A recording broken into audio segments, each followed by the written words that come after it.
ರೈತರಿಂದ ಹಾಲು ಕೊಳ್ಳದೆ ಡೈರಿ ಅಧಿಕಾರಿಗಳು ಕಳ್ಳಾಟ ಆಡಿದ್ದಾರೆ. ಡೈರಿ ಮುಂದೆಯೇ ಹಾಲನ್ನು ಸುರಿದು ರೈತರು ಪ್ರತಿಭಟನೆ ಮಾಡಿದ್ದಾರೆ. ಮಂಡ್ಯ ಜಿಲ್ಲೆ ಪಾಂಡವಪುರದ ಮಾಡರಹಳ್ಳಿಯಲ್ಲಿ ಆಗಿರುವಂತಹ ಘಟನೆ ಇದು. ರೈತರಿಂದ ಹಾಲನ್ನ ಕೊಂಡಿಲ್ಲ, ಡೈರಿ ಅಧಿಕಾರಿಗಳು ಕಳ್ಳಾಟ ಆಡಿದ್ದಾರೆ. ನೋಡಿ, ಡೈರಿ ಮುಂದೆಯೇ ಹಾಲನ್ನ ಸುರಿದು ರೈತರು ಪ್ರತಿಭಟನೆ ಮಾಡಿದ್ದಾರೆ. ಮಂಡ್ಯ ಜಿಲ್ಲೆ ಪಾಂಡವಪುರದ ಮಾಡರಹಳ್ಳಿಯಲ್ಲಿ ಒಂದು ಘಟನೆ ಆಗಿದೆ. ಹಾಲಿನ ಡೈರಿಯಲ್ಲಿನ ಅವ್ಯವಸ್ಥೆಗೆ ಸಿಡಿದೆದ್ದಿದ್ದಾರೆ ರೈತರು. ಅವ್ಯವಹಾರ ಪ್ರಶ್ನೆ ಮಾಡಿದ್ದಕ್ಕೆ ಬೀಗ ಹಾಕಿ ಕಳ್ಳಾಟ ಆಡಿದ್ದಾರೆ ಅಧಿಕಾರಿಗಳು. ಮನ್ಮೂಲ ಅಧಿಕಾರಿಗಳು ಸ್ಥಳಕ್ಕೆ ಬರುವಂತೆ ಪಟ್ಟನ್ನ ಹಿಡಿದಿದ್ದಾರೆ ರೈತರು. ಹಾಲನ್ನೇ ತಗೊಳ್ತಾ ಇಲ್ಲ ಅಧಿಕಾರಿಗಳು, ಕಳ್ಳಾಟ ಆಡ್ತಾ ಇದ್ದಾರೆ. ಎಲ್ಲಿಗೆ ಬರಬೇಕು? ರೈತರೆಲ್ಲ ಎಲ್ಲಿಗೆ ಹೋಗ್ತಾರೆ? ಡೈರಿಗೆ ತಾನೇ ಹಾಲನ್ನ ಹಾಕ್ಲಿಕ್ಕೆ ಹೋಗ್ತಾರೆ. ಬಟ್ ಅದನ್ನ ತಗೊಳ್ತಾ ಇಲ್ಲ ಅಂತಂದ್ರೆ ಅವ್ರಿಗೆ ಎಷ್ಟು ಲಾಸ್ ಆಗುತ್ತೆ. ಹೋಗ್ಲಿ, ಈಗ ವ್ಯವಹಾರ ನಡೆಸೋದಾದ್ರೂ ಹೇಗೆ? ಹಾಲಿನ ಬಿಸ್ನೆಸ್ ಮಾಡ್ತಾ ಇದ್ದಾರೆ ಇವರು ಅಂತಂದ್ರೆ ಅಧಿಕಾರಿಗಳು. ಸೊ ಮತ್ತೆ ಹಾಲನ್ನ ತಗೊಳ್ಳಿಲ್ಲ ಅಂತಂದ್ರೆ ಏನು ಪೌಡರ್ ಹಾಲು ಕೊಡ್ತಾರೇನೋ? ನೋಡಿ, ಹಾಲನ್ನೆಲ್ಲ ಈಗಾಗಲೇ ಸುರಿದು ಪ್ರತಿಭಟನೆ ಮಾಡ್ತಾ ಇದ್ದಾರೆ ರೈತರು. ಅಧಿಕಾರಿಗಳು ಕಳ್ಳಾಟ ಆಡ್ತಾ ಇದ್ದಾರೆ, ತಗೊಳ್ತಾ ಇಲ್ಲ ಅಂತ ಹೇಳಿ ಸಿಡಿದೆದ್ದಿದ್ದಾರೆ. ಜೊತೆಗೆ ಮನ್ಮೂಲ ಅಧಿಕಾರಿಗಳು ಸ್ಥಳಕ್ಕೆ ಬರಬೇಕು ಅಂತ ಹೇಳಿ ಪಟ್ಟನ್ನ ಕೂಡ ಹಿಡಿದಿದ್ದಾರೆ. ಈ ಸಂದರ್ಭದಲ್ಲಿ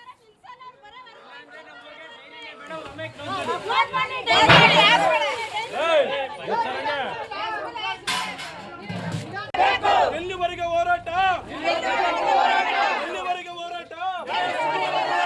ಬೇಕೇ ಬೇಕು, ಬೇಕೇ ಬೇಕು, ಬೇಕೇ ಬೇಕು. ಸಂಬಂಧಪಟ್ಟ ಅಧಿಕಾರಿಗಳು ಇಲ್ಲಿ ಬರಲೇಬೇಕು.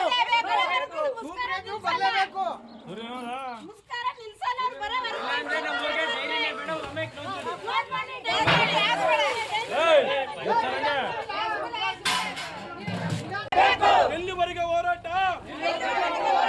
ಎಲ್ಲಿವರೆಗೆ ಹೋರಾಟ? ಬೇಕೇ ಬೇಕು. ಬೇರೆ ಕಡೆ ಚೆಕ್ ಮಾಡಿಸ್ಕೊಂಡ್ ಏನ್ ಮಾಡೋದು ಮಾಡ್ಕೊಳ್ಳಿ ಅಂತ ಹೇಳಿದಂತೆ.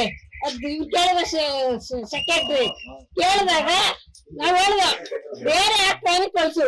ಬಂದು ಅಲ್ಲಿ ತಗೊಳ್ಳಿಲ್ಲ, ವಾಪಸ್ ಬಂದ ತಗತ್ತೀವಿ ಅಂತ ಹೇಳಿದಲ್ವಾ, ಹಾಲು ಹಾಕಿ ಕಳ್ಸಿಲ್ಲ, ಹಿಂದೂ ಕಳ್ಸಿರು. ಅದಕ್ಕೆ ನಾವು ತಡ್ತೀವಿ. ನಮಗ್ ನ್ಯಾಯ ಬೇಕು, ಬರ್ಲಿ ಎಲ್ಲರೂ ಅಧಿಕಾರಿಗಳೆಲ್ಲ ಬರ್ಬೇಕು ಅಂತ ನಾವು ಕೇಳ್ತಾವಿ. ಹಾಲು ನಾವು ಡೈಲಿ 30 ಲೀಟರ್ ಒಂದ್ ಟೈಮ್ ಹಾಕೋದು. 7 ವರ್ಷ ಕರೀತಾರ ನಾವು. ನಾವೇನ್ ಮಾಡಿದವ ಹಾಲ ಬಂಡವಾಳ ಹಾಕಿರೋದು ಎಲ್ಲಿಂದ ಹಾಕದ ನಾವು? ಅದನ್ನೇ ತರ ಹಾಕಿರೋದು. ಏನ್ ಮಾಡೋದು ಹೇಳ್ರಿ ಇವಾಗ? ಅದ್ ಬಂದ್ ಕೇಳ್ಬೇಕು. ಸೂಪರ್ವೈಸರ್ ಅಲ್ಲಿ ಯಾರಲ್ಲಿ ಬರ್ಬೇಕಿಲ್ಲ. ರಾಜಮ್ಮ ಆಟ ಬೇರೆ ಕಡೆ ಚೆಕ್ ಮಾಡಿಸ್ಕೊಂಡ್ ಏನ್ ಮಾಡೋದು ಮಾಡ್ಕೊಳ್ಳಿ ಅಂತ ಹೇಳಿದಂತೆ. ಅದು ಕೇಳಿದ ಸೆಕ್ರೆಟರಿ ಕೇಳಿದಾಗ ನಾವ್ ಹೇಳ್ದ ಬೇರೆ ಹಾಕ್ತಾನೆ ಕಳ್ಸು.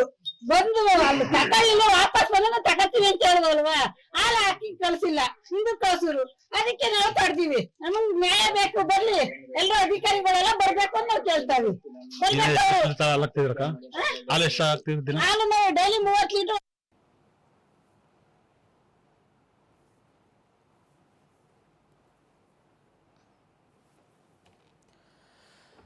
ನೋಡಿ, ರೈತರಿಂದ ಹಾಲನ್ನ ಕೊಳ್ಳದೆ ಡೈರಿ ಅಧಿಕಾರಿಗಳು ಕಳ್ಳಾಟ ಆಡಿದ್ದಾರೆ. ಜೊತೆಗೆ ಡೈರಿ ಮುಂದೆನೆ ಹಾಲನ್ನ ಸುರಿದಿದ್ದಾರೆ. ರೈತರು ಪ್ರತಿಭಟನೆ ಮಾಡಿದ್ದಾರೆ. ಈ ಒಂದು ಕಾರಣವಾಗಿ ಮಂಡ್ಯ ಜಿಲ್ಲೆ ಪಾಂಡವಪುರದ ಮಾಡರಹಳ್ಳಿಯಲ್ಲಿ ಆಗಿರುವಂತಹ ಘಟನೆ ಇದು. ಕ್ಯಾನ್ ಗಟ್ಟಲೆ ಏನು ಹಾಲು ತಂದಿದ್ರು, ಸೊ ಡೈರಿಗೆ ಹಾಕಬೇಕು ಅಂತೇಳಿ ಆ ಹಾಲನ್ನು ಕಂಪ್ಲೀಟ್ ಆಗಿ ನೆಲಕ್ಕೆ ಸುರಿದಿದ್ದಾರೆ. ಆಕ್ರೋಶವನ್ನ ಹೊರಹಾಕಿದ್ದಾರೆ. ಹಾಲಿನ ಡೈರಿಯಲ್ಲಿನ ಅವ್ಯವಸ್ಥೆಗೆ ಸಿಡಿದೆದ್ದಿದ್ದಾರೆ ರೈತರು.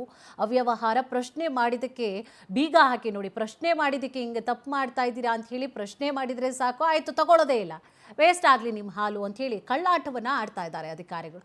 ರೈತರು ಆ ಒಂದು ಕಾರಣವಾಗಿ ಹಾಲನ್ನು ಸುರಿದು ಮನ್ಮೂಲ ಅಧಿಕಾರಿಗಳೇ ಬರಬೇಕು ಸ್ಥಳಕ್ಕೆ ಅಂತ ಹೇಳಿ ಪಟ್ಟನ್ನು ಹಿಡಿದಿದ್ದಾರೆ.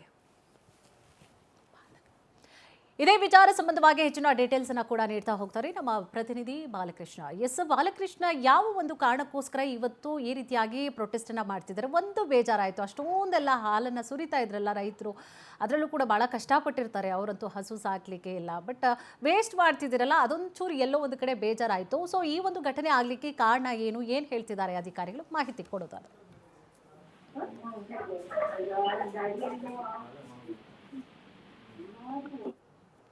ಎಸ್ ಬಾಲಕೃಷ್ಣ, ಘಟನೆ ಇದು ಏನಪ್ಪಾ ಅಂದ್ರೆ ಅಧಿಕಾರಿಗಳ ವಿರುದ್ಧ ನಡೆದಿರುವಂತಹ ಒಂದು ಪ್ರತಿಭಟನೆ ಇದು. ಏನಪ್ಪಾ ಅಂದ್ರೆ ಈಗ ಡೈರಿ ಸೂಪರ್ ಸೈಡ್ ಆಗುತ್ತೆ ಅನ್ನೋ ವಿಚಾರವಾಗಿ ನಡೆದಂತ ಒಂದು ಪ್ರತಿಭಟನೆ ಇದು. ಅಂದ್ರೆ ಕಳೆದ 2-3 ದಿನಗಳಿಂದ ಡೈರಿ ಬಾಗ್ಲಾಕಿದ್ದಾರೆ. ಬಾಗ್ಲಾಕಿ ಒಂದು ಅಂದ್ರೆ ಡೈರಿ ಸೆಕ್ರೆಟರಿ ಆಗಿರ್ಬೋದು, ಸೂಪರ್ವೈಸರ್ ಆಗಿರ್ಬೋದು, ಇದು ಸರಿಯಾಗಿ ಕರ್ತವ್ಯ ನಿರ್ವಹಿಸ್ತಾ ಇರೋದು ಮತ್ತೆ ಡೈರಿಯಿಂದ ನಷ್ಟಕ್ಕೆ ನೂಕಿರುವಂತ ಒಂದು ಕಾರಣ ಇಟ್ಕೊಂಡು ಈ ಒಂದು ಪ್ರತಿಭಟನೆ ನಡೆಸಿರೋದು. ಹಾಲನ್ನ ಚೆಲ್ಲಿ ರೈತರು ಪ್ರತಿಭಟನೆ ನಡೆಸಿ ನಮ್ಗೆ ನ್ಯಾಯ ಬೇಕು, ನ್ಯಾಯ ಕೊಡಿಸೋವರೆಗೂ ಕೂಡ ಈ ಪ್ರತಿಭಟನೆ ಹಿಂದೆ ತೆಗೆಯಲ್ಲ ಅಂತಾನು ಕೂಡ ಒಂದು ಪಟ್ಟು ಹಿಡಿದಿರುವಂತದ್ದು. ಅಂದ್ರೆ ಡೈರಿ ಒಂದು ಆಡಳಿತ ಮಂಡಳಿ ಏನ್ ಮಾಡಿದೆ ಅಂದ್ರೆ ಈ ಸೆಕ್ರೆಟರಿ ಮತ್ತೆ ಸೂಪರ್ವೈಸರ್ ಇಬ್ರು ಸೇರ್ಕೊಂಡು ಏನು ಅವ್ಯವಹಾರ ನಡೆಸಿದ್ದಾರೆ ಅಂತೇಳಿ ಕಳೆದ 2-3 ದಿನಗಳಿಂದ ಡೈರಿ ಬಂದ್ ಮಾಡಿದ್ದಾರೆ. ಅಂದ್ರೆ ಹಾಲು ಕೊಳ್ಳದೆ ಒಂದು ಬಂದ್ ಮಾಡಿರುವಂತದ್ದು. ಇದರಿಂದಾಗಿ ರೊಚ್ಚಿಗೆದ್ದಂತ ಹಾಲು ಉತ್ಪಾದಕರು ಡೈರಿ ಹಾಲನ್ನ ಡೈರಿ ಮುಂದೆ ಚೆಲ್ಲಿ ಒಂದು ಪ್ರತಿಭಟನೆ ನಡೆಸಿ ತಪ್ಪಿತಸ್ಥರ ವಿರುದ್ಧ ಕ್ರಮ ಕೈಗೊಳ್ಬೇಕು ಅಂತ ಕೂಡ ಆಗ್ರಹಿಸಿರುವಂತದ್ದು. ಕೃಷ್ಣ, ಅವ್ಯವಹಾರ ಅಂತಂದ್ರೆ ಹಾಲು ಹಾಕ್ಸ್ಕೊಂಡು ಹಾಲು ತಗೊಂಡು ದುಡ್ಡು ಕೊಡಲ್ಲ ಅಂತನಾ, ಯಾವ ರೀತಿಯಾಗಿ, ಅಥವಾ ಸರಿಯಾಗಿ ಓಪನ್ ಮಾಡಲ್ಲ ಅಂತನಾ? ಅಂದ್ರೆ ಹಾಲಲ್ಲಿ ಬರುವಂತ ಫ್ಯಾಟ್ಗಳಾಗ್ಬೋದು, ಅಂದ್ರೆ ಹಾಲು ಉತ್ಪಾದಕರಿಗೆ ಕೊಡ್ಬೇಕಾಗಿರುವಂತ ಹಣ ಆಗ್ಬೋದು, ಇದರಲ್ಲೆಲ್ಲ ಅವ್ಯವಹಾರ ಥ್ಯಾಂಕ್ ಯು ಬಾಲಕೃಷ್ಣ ತಮ್ಮೆಲ್ಲ ಡೀಟೇಲ್ಸ್ಗಾಗಿ.